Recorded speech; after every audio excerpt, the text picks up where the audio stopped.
वास्तविकता उस परिवार की कोई जानता नहीं, क्योंकि संवाद नहीं है, वो परिवार किसी से मिलता नहीं, वो प्रेस कॉन्फ्रेंस और फोटो छपास और दिखास के रोगी रोग नहीं है उद्धव ठाकरे, वो साइलेंट आदमी है। कभी भी ठाकरे परिवार सत्ता पीछे से चलाना चाहता है, रिमोट कंट्रोल लेके, वो कभी सिर्फ सामने नहीं आना चाहता। ये काम उन्होंने अपने चेलों को दे दिया था। बाला साहब ठाकरे को मरते हुए वचन दिया था कि मैं आपकी शिवसेना का एक बार मुख्यमंत्री फिर से बनवाऊंगा। और उद्धव ठाकरे उसी के लिए कह रहा था कि मुझे सिर्फ 2.5 महीने के लिए, 2.5 साल के लिए शिवसेना को मुख्यमंत्री पद दे दीजिए। वो किसी को भी मुख्यमंत्री बनाते। जो आदमी राजनीति में आना ही नहीं चाहता था, जिस आदमी को, जो फोटोग्राफर है, कलाकार है, उसको कोई लेना देना नहीं, उनकी पत्नी एक डिग्री होल्डर सिंगर है, हम्म। लेकिन वो फडणवीस जी के पत्नी जैसे वो एल्बम फल्बम नहीं बनाती। वो क्लासिकल सिंगर है, लेकिन घर तक, क्योंकि हाउस वाइफ है। और जैसे कि मराठी समाज में होता है, साउथ इंडिया में होता है कि कोई ना कोई एक कला आनी चाहिए घर में, महिला को, लड़की को। तो उसमें कला आती है, लेकिन उसने घर चलाया। जब उस कमरे में बैठ के,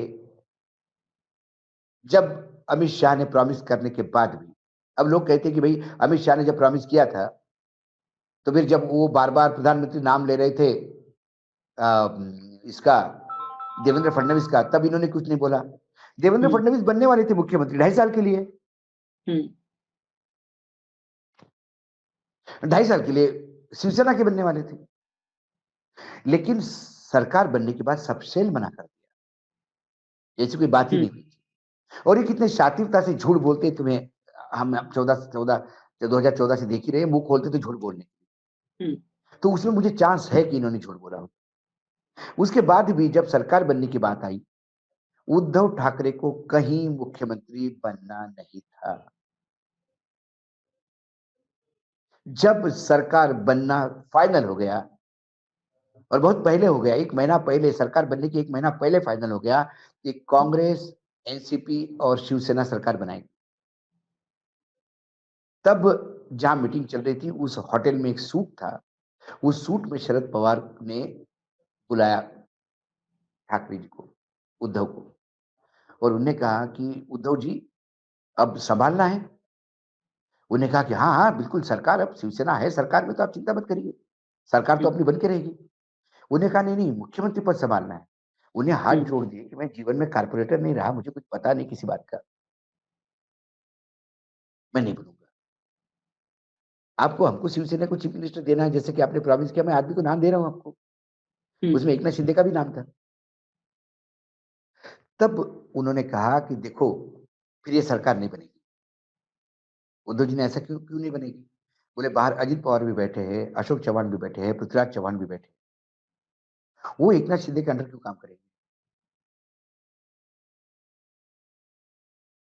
वो काम किसी सीनियर आदमी के अंडर करेंगे।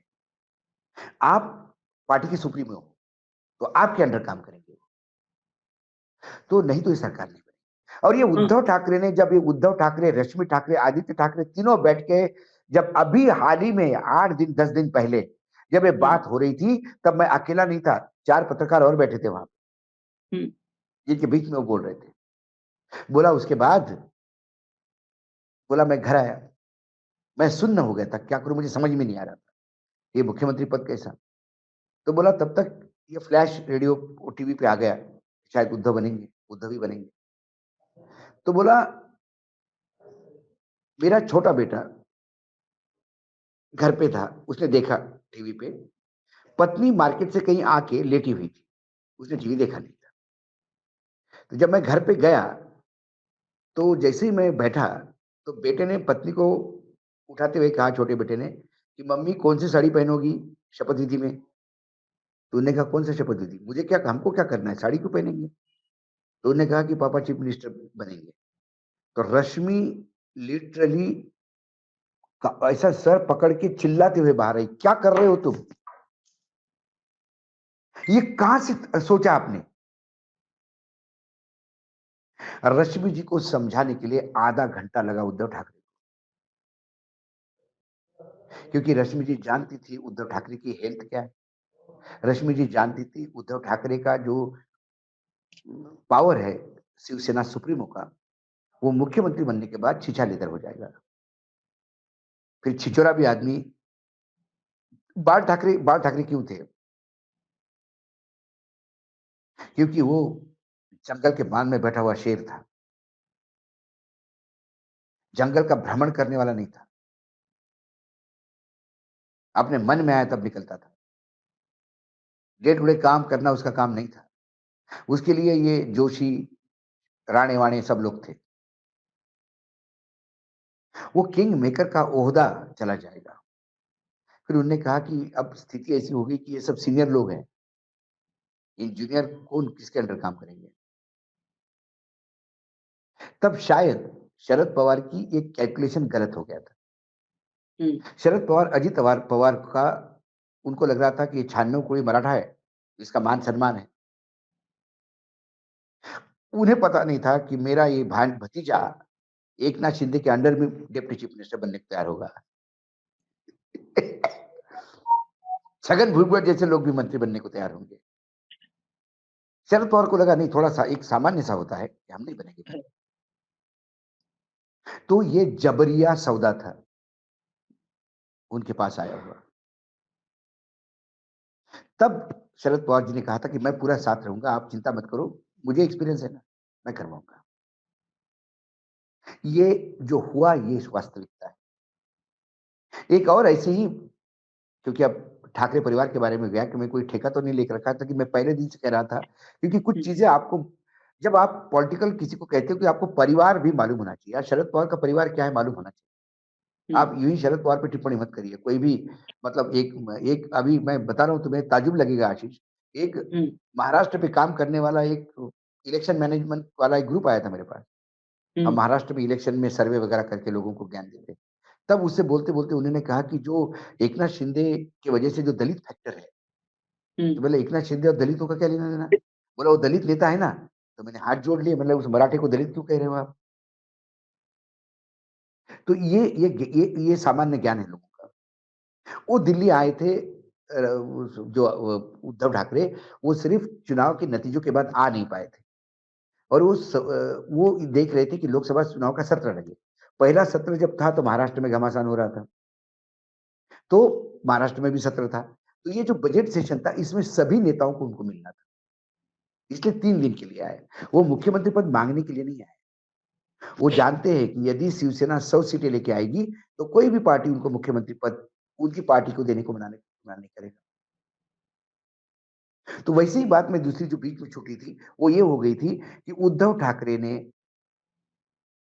वजह को बोल के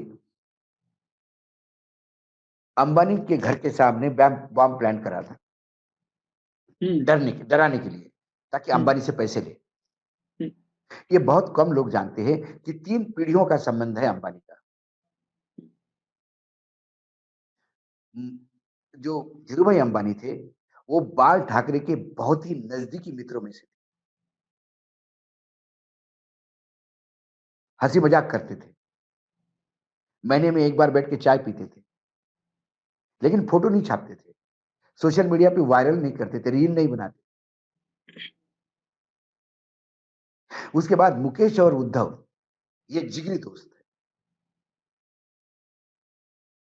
राज्यसभा में एक सांसद मोहतरमा बनी, लोग कहते कि ये कैसी बनी? हुँ, मैंने जब कहा लिंक बताया तो लोग बोलते कि अरे ये भी हो सकता है, मैंने होता है। अब उद्धव ठाकरे के जो छोटे बेटे हैं, आदित्य के छोटे भाई, वो और अनंत लंगोटिया दोस्त हैं। दोनों वाइल्ड लाइफ प्रेमी हैं। इन शादी में एक-एक इवेंट में पूरा परिवार था। इसलिए नहीं कि वो मुख्यमंत्री थे, एक्स मुख्यमंत्री, इसलिए कि इस परिवार की 3 पीढ़ियों की, और ये मारवाड़ी लोग हैं, अंबानी, सिंधी नहीं है, मारवाड़ी है। हुँ, ये तो कोई लोग किसी भी नी को बोलते सही अंबानी वो सिंधी बोल देते। ये खालिस मारवाड़ी लोग हैं। अब मारवाड़ी लोग सदियों तक पीढ़ी दर पीढ़ी संबंध रखते हैं। यही मारवाड़ियों की खासियत है। तो जिसमें यदि उनको ये पता पड़ गया कि उद्धव तकलीफ में है, तो वहां करोड़ों की बरसात तो ऐसी होगी। इतना अच्छा दोस्त है, उसके लिए आपको बॉम्ब प्लांट करना पड़ेगा। लेकिन दिल्ली में बैठे हुए लोग जो एकनाथ शिंदे को दलित समझते हैं, और उद्धव ठाकरे हाथ पैर जोड़ने आया था कि राहुल गांधी ने उसको प्रॉमिस, उसने बोला कि Rahul Gandhi has promised him कि मैं तुम्हारे साथ हूं। ये बात ही नहीं हुई। हाँ, ये चर्चा जरूर हुई कि विधानसभा चुनाव में पूरी ताकत के साथ लड़ना है। सीट शेयरिंग में भी झगड़े होंगे, झगड़े होंगे, झगड़े होंगे। और ये जो सुब्रमण्यम स्वामी हैं शिवसेना के, हम्म, उन्होंने इतना बवाल मचाया, इतना बवाल मचाया कि कल रात को मेरी, मतलब कल रात को जब हम ऑफिस से निकले, हमने दोनों ने हम्म, साथ में खाना खाया, 15 अगस्त का हम्म, जश्न मनाया। और हम्म, उसके बाद जब मैं घर जाके सोया तो मुझे रात को 1 बजे नाना पाटोली जी से मेरी बात, उनका हम्म, फोन आया। उनने कहा कि यार ये गजब कर रहा है आदमी, ये रोज ऐसा उलूल जुलूल बात करता है कि इतनी सीटें हम लेंगे, इतनी सीटें। अरे ये बातें अंदर की क्यों बात तुम ऐसा करते हो? इससे इससे कैडर टूटता है। आपस में लोग लड़ने लगे हैं जिले जिले में। वो बोलता है ये शिवसेना ये भी सीट लेगी। और मैंने व्यक्तिगत रूप से, मैं ये भी बात भी आज रिकॉर्ड पे बताता हूँ, क्योंकि हम किसी से, देखिए हम पत्रकार हैं, मेरे लिए कोई ऑफ द रिकॉर्ड बात होती नहीं भाई आशीष। हम्म, हम्म, जो भी कोई ऑफ द बिल्कुल। रिकॉर्ड बात करता है वो मैं धीरे धीरे रिकॉर्ड पे ले ही आता हूँ, क्योंकि मुझे लगता है हम्म, कि मेरा दायित्व है, जो इन्फॉर्मेशन मेरे पास है मेरे दर्शकों तक जानी चाहिए। मैं 2 और 3 तारीख को, जुलाई को, जब मैं मुंबई में विधानसभा सत्र में जाता हूँ, मैं एक हफ्ता, सबसे मुलाकात होती है, सभी विधायकों से होती है। हम ये पूरे गांव गांव तो जा नहीं सकते, सभी से मुलाकात होती है। तो 2 दिन मैं विधानसभा में जरूर देता हूँ। मिनिस्टर्स, सभी सभी लोग, पुराने लोग मिलते हैं, कर्मचारी लोग। तो जब मैं वहां गया तो मैं उद्धव जी और अदिति जी के साथ बैठा था उनके रूम में। तो वहां पे जयंत पाटिल भी आ गए, तो वहां पे पृथ्वीराज चौहान भी आ गए, हम चारों लोग बैठे हुए थे, 5 लोग। फिर ऐसे ही हंसते हुए उन्होंने कहा कि क्या आपको लगता है विधानसभा का, टाइगर बोलो। तो मैंने बोला कि मैं आपके कमरे में आया हूँ सर, गेस्ट हूँ। अब किसी के आप मेहमान बन के जाओ और उसकी माँ बहन का क्या हो, अच्छा नहीं लगता।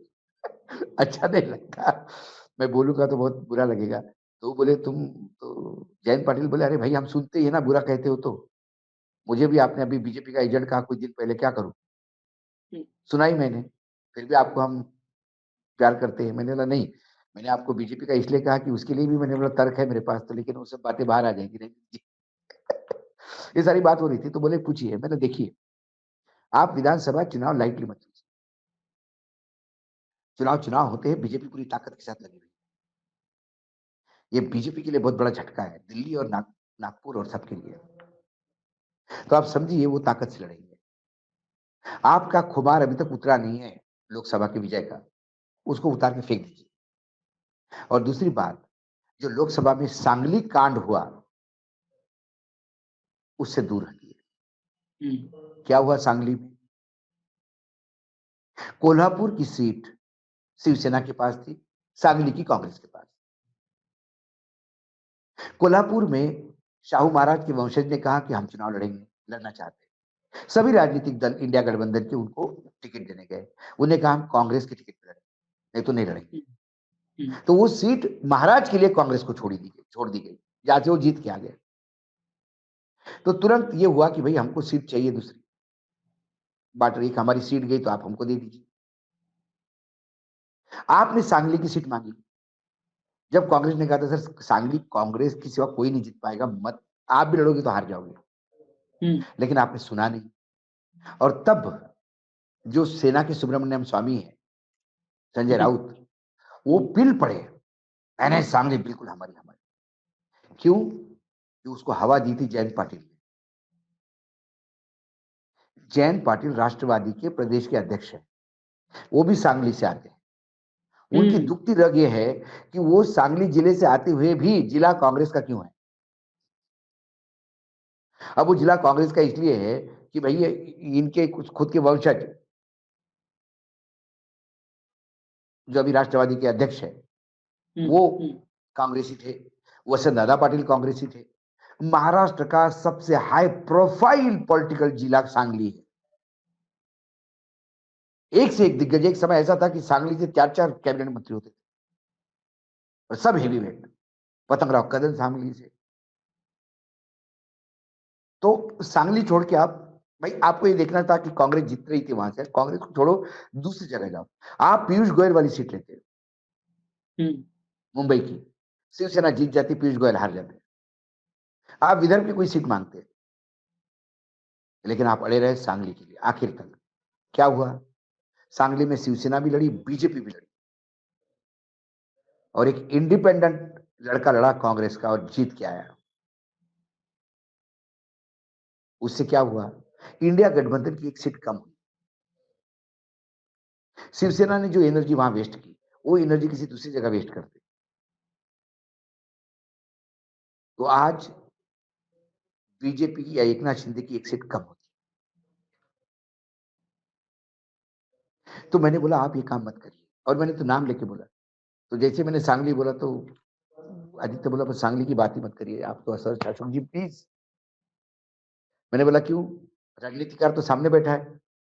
जय पाटिल जय जी बोले नहीं नहीं नहीं, देखो ये बार बार मेरे बारे में मत कहो यार ऐसा प्लीज, अब वो नहीं होगा। तो ये नहीं होना चाहिए। मुख्यमंत्री पद कोई भी बोलेगा, मैं बता रहा हूं आपको, कल शिवसेना की सीटें ज्यादा भी आई तो उद्धव मुख्यमंत्री नहीं बनेंगे, लिख लीजिए। वो किसी को भी बना देंगे, बहुत सारे लोग हैं। वो उनका उनका नेचर नहीं है वो। आप उन पे बात करते जाइए, राजनीति छोड़ के आप घंटों बात करिए उनके ऊपर, कला, फोटोग्राफी, क्या क्या नहीं बात कर सकते आप उनपे, संगीत। तब रश्मि जी कह रही थी बताओ, मैं चिल्ला के, मेरा झगड़ा मेरे घर में, मैं मेरे पति से उलझ गई कि तुम क्यों लड़ना, भाई क्या मतलब है अपने को ये मुख्यमंत्री पद का। और बाद में बिल किसका फटा? रश्मि का। रश्मि ठाकरे चाहती थी कि, क्योंकि जिसको कोई कारण नहीं मिला किसी को टिका दिया, क्योंकि आपको बोलना है टेलीविजन पे। पता आप करके बोलिए, नहीं तो मत बोलिए। तो क्या हुआ? जैसे जैसे संजय राउत बोल रहा था, बीजेपी के अंदर मजाक, मजा आ रही थी उनको, गाय अच्छा हो रहा है सारा, ये आपस में लड़ मरेंगे, मुख्यमंत्री पद पे ही लड़ मरेंगे, देखिए ये क्या होता है। तो वहां पे भी एकनाथ शिंदे के नाम से, तो नाना पटोले की चिंता सही थी। उनकी चिंता ये थी कि यवतमाळ जिले की सीट किसको जाएगी, इसको लेके यवतमाळ वो संजय राउत कुछ भी बोल के चले जाते, वो नीचे कार्यकर्ता आपस में लड़ने लगते। जो कार्यकर्ता लोकसभा में एक दूसरे को साथ देके चल रहे थे, वो एक दूसरे के दुश्मन बन गए, ये संजय राउत जैसे लोगों के डायलॉग बाजी से। उधर संजय राउत है, इधर कांग्रेस में वड़ेट्टीवार है, वो भी पुराना शिव सैनिक है। वो भी मुंह खोलता है तो सबको परेशानी हो जाती है। वो बीजेपी को कम और अपनी पार्टी को, मतलब अपने गठबंधन को ज्यादा परेशान करता है। तो आज उद्धव जी ने सारे पे पर्दा डाल दिया